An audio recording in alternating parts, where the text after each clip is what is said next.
While staying with the coronavirus pandemic and what's being described as a significant breakthrough, Wits University researchers have developed a solution to improve the accuracy and safety of COVID-19 tests. For more on this, we're joined by Wits University's Professor Bhavesh Khanna. Good evening, Professor Khanna, and thank you so much for your time tonight. Firstly, what exactly are you doing that is going to make coronavirus testing safer, more accurate, especially for laboratories in the country?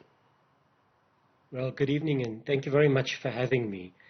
So what we're doing is trying to create and enable systems in laboratories that allow them to monitor quality assurance and proficiency testing of coronavirus testing kits, programs. So usually when specimens come to a laboratory, the specimen gets tested, but alongside that, most laboratories have proficiency testing and quality assurance programs to ensure that the tests are being done, appropriately, the kits are being used appropriately, the specimens are being handled appropriately. And only when those systems are operational and pass all the required standards, then laboratories are able to deliver coronavirus diagnosis.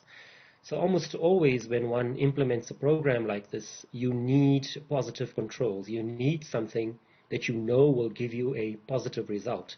So in many cases, we would use a patient specimen, but it's better to have standardized material that has been very carefully calibrated and that we know the performance of. And so ideally, one would want to use the disease-causing agent. In this case, it would be the SARS-CoV-2 virus. But given that it's dangerous and harmful to humans, there are significant limitations to actually using that as a control. So what we've done is come up with a way of actually doing proficiency testing but not using the coronavirus. We've created something that actually mimics the coronavirus. So effectively, does this mean that the testing for COVID-19 is likely to become even more efficient in terms of the turnaround time that people wait for their results? Well, so what it means is that testing can be quality assured. People can have confidence in the diagnosis. And in terms of turnaround times, there are lots of coronavirus testing is an incredibly complex construct.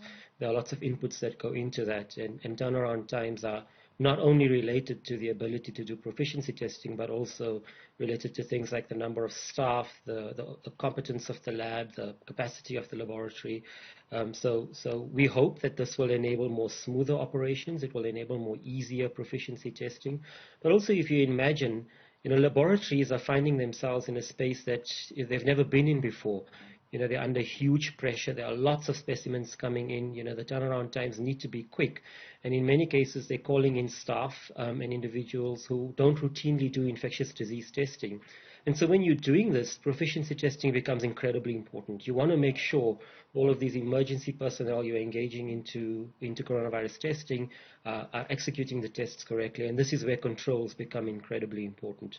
The second thing that controls enable is that they enable the validation of new coronavirus diagnostics. So early on in the pandemic, South Africa faced significant challenges in trying to access coronavirus diagnostic tests. There was a global run on these tests. Countries were fighting to get them.